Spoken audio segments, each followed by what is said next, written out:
Hey poker people, my name is Sky with Smart Poker Study, and in today's video, we're going to utilize Flopzilla to gauge how well my cutoff open raising range interacts with a very specific board. And we're going to compare that to my small blind opponent's calling range. Let's get to it.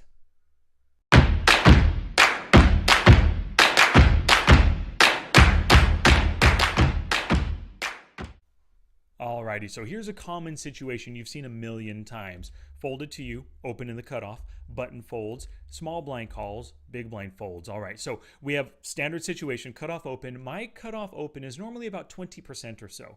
Now, this small blind villain, as you can see, very loose passive at a 48-12. So we can give him a wide calling range, and just to keep things simple, we're going to give him a 25% calling range.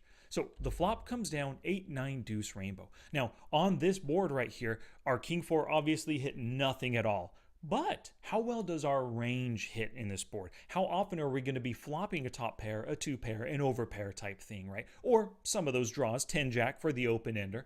And how well does our villain with the 25% calling range interact with this board? Now to do range and board interaction, always use Flopzilla. That is my go-to program.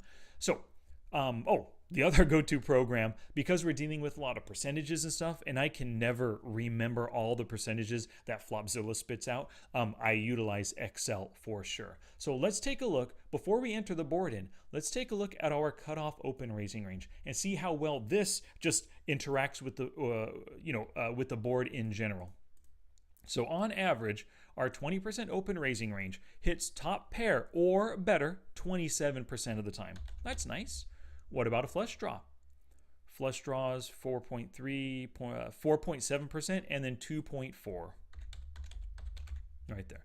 So as you can see, our range interacts pretty darn well with the board. Well over 30% of the time, we're hitting something worthy of c-betting, maybe c-betting for value or c-bet semi-bluffing, or, oftentimes if we just have overcards with ace-king, ace-queen, this is the kind of board that's probably worth c-bet bluffing at, right?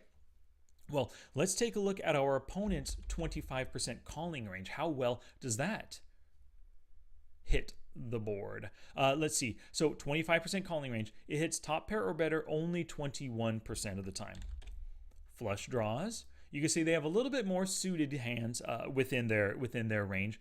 They hit the flush draws, let's see, 4.1 total, and then 2.8 open-ender. So as you can see, actually, we hit more flush draws than them. Just about, actually, kind of about the same flush draws and open-ended straight draws. 2.4 to 2.8, we're 0.4% down, 0.6 up, roughly break even there. Both ranges hit draws about the same percentage or same frequency. But we hit that top pair or better a little bit more often. So we do have a pretty darn good range advantage right now. So remember that board was a 9-8 deuce rainbow. So on this board, let's take a look at how often we hit top pair, flush draws, or open enders again. 9-8 deuce. Oh, let's go back to our cutoff open raising range. So we hit top pair better, 25.7. Let's just go 26. Flush draws, because it's a rainbow board, no flush draws possible, right? But we do get open enders at 3.3%. Nice. What about our opponent's 25% calling range now? On the 9-8 deuce, top pair, 13.6%. Wow. Wow, wow, wow. We have a nut advantage there for sure. Of course, no flush draws are possible. But open-enders, they have a little bit more at 6.6%. Killer. Now, what I often do too, we have the 9-8 deuce rainbow. What if the suits were changed just a little bit? I often do this, if I already have these boards open and these ranges inputted, I might as well look at different types of board textures too, right? So 9-8 deuce suited here. Our cutoff open raising range is that 20%. Now we hit top pair on this 9-8 deuce board 26% of the time. Flush draws, of course, still. Oh, actually, nope. Now that we are two-tone, there are flush draws possible. 7.4 and 3.3 for the open ender. What about the 25% range? Alrighty, here we go. Top pair, only 14%. Wow, we still have a pretty good advantage. Flush draws, 5.3. Open ender, 6.6. Nice. Now, I could take the time to go through and do this 9-8 deuce monotone board, but instead, let's do this.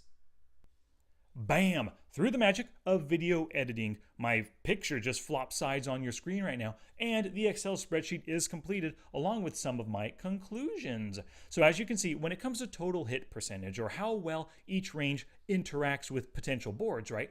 The cutoff has a nut advantage, plus we're in position. We hit different draws at about the same percentage of the time. So really, this is what matters. 6% of the time more, or 6% more frequently, we hit those top pair or better hands. Now, on that 9-8 deuce rainbow board, as you can see, we have that nut advantage still, a 12% advantage. And the small blind only hits those open-enders 6.6% of the time. That's 1 out of every 15 hands. Not that frequent at all. We can totally throw out that bluff c-bet with our king 4 suited. Hopefully they fold. If they come in, or if they continue and that open-ender completes, they didn't necessarily hit it right there. So it's possible we can double barrel. Now, for the 9-8 deuce two-tone board, you can see the cutoff still has that nut advantage and a little bit of a flush draw advantage. The small blind has 1 out of 15 hands being open-enders and 1 out of 18 being flush draws. They really don't have a lot of hands. The fact that this is a two-tone board shouldn't really scare us into not making that c-bet, right? We should still throw that one out there because our range hits it so much more frequently. But let's take a look here on the monotone board. Now, the cutoff still has that nut advantage. 14% of the time, or 14% more frequently, we hit top pair or greater. But we do have draws 8% of the time, 8% less of the time, I guess. But the small blind is continuing 56% as a total right here. If they continue top pairs, flush draws, and open-ended straight draws, right? So if we are going to c-bet bluff, we want to see a fold to c-bet of at least 60%. The higher the better, of course, because we do have that king 4 suited, which flopped nothing at all. We want a high fold to c-bet to give ourselves a better chance of taking it down. But, you know, we should shut down if we get called or raised on the flop, and especially on like a bad turn card, 4 to the flush, 3 to the straight. It's scary stuff. We probably don't want to be firing a double barrel because he's got so many draws. Look at that, 37% of the time. And he could be staying in with a couple of over cards or even like gut shot draws, right? On the 9-8, the 7 jack has a gut shot for a 10. With that 1 overcard gut shot, he might stay in with hands like that. Who knows, right? So just beware of any card that completes the flush or completes a different straight hand. So this is how I take a look at different ranges on different boards. So the next time you're playing and you find a board that you think to yourself, I wonder how well my range hits it versus my opponent's. Whip out Flopzilla and do this work for yourself. Alrighty, thank you very much. Take care.